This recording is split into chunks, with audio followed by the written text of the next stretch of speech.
અમરેલીના ત્રાકુડા ગામે જીર્ણોદ્ધાર પામેલા ત્રયંબકેશ્વર મહાદેવ મંદિરને રાજ્યપાલ આચાર્ય દેવવ્રતજીના હસ્તે ભાવિકો માટે ખુલ્લું મુકાયું. કલેક્ટર સહિતના મહાનુભાવો રહ્યા ઉપસ્થિત. ગુજરાતના રાજ્યપાલ આચાર્ય દેવવ્રતજીએ અમરેલી જિલ્લાના ખાંભા તાલુકા સ્થિત ત્રાકુડા ગામની વિશેષ મુલાકાત લીધી હતી. આ મુલાકાત દરમિયાન તેમણે ગામના અત્યંત પ્રાચીન અને તાજેતરમાં જ જીર્ણોદ્ધાર પામેલા ઐતિહાસિક ત્રયંબકેશ્વર મહાદેવ મંદિરના ભાવપૂર્વક દર્શન કર્યા. શિવલિંગ પર જળાભિષેક અર્પણ કર્યા હતા.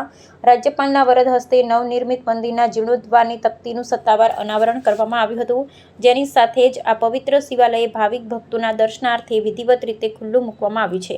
દાયકાઓ જૂના શિવાલયનું નવનિર્માણ કાર્ય શ્રી હરિ ગ્રુપ અને દુધાત પરિવારના આર્થિક તથા શ્રમદાનના અમૂલ્ય યોગદાનથી સફળતાપૂર્વક સંપન્ન થયું છે, જે સ્થાનિક ગ્રામજનો અને આસપાસના પંથક માટે આસ્થાનું મુખ્ય કેન્દ્ર છે.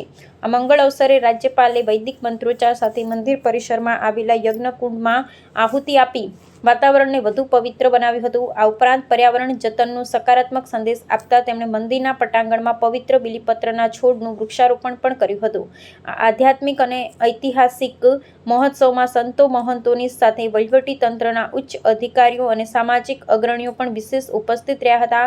સ્વામિનારાયણ સંપ્રદાયના સંતોની પાવન ઉપસ્થિતિ ઉપરાંત અમરેલી જિલ્લા કલેક્ટર વિકલ્પ ભારદ્વાજ, મુખ્યદાતા પરિવારના રાકેશભાઈ દુધાત અને વિનુભાઈ દુધાત સહિતના મહાનુભાવોએ આ કાર્યક્રમમાં હાજરી આપી હતી. સમગ્ર ત્રાકુડા ગામમાં આ શિવાલયના જીર્ણોદ્ધાર અને મહાનુભાવોની ઉપસ્થિતિને પગલે ભારે ઉત્સાહ અને ભક્તિમય માહોલ છવાયેલો જોવા મળ્યો હતો.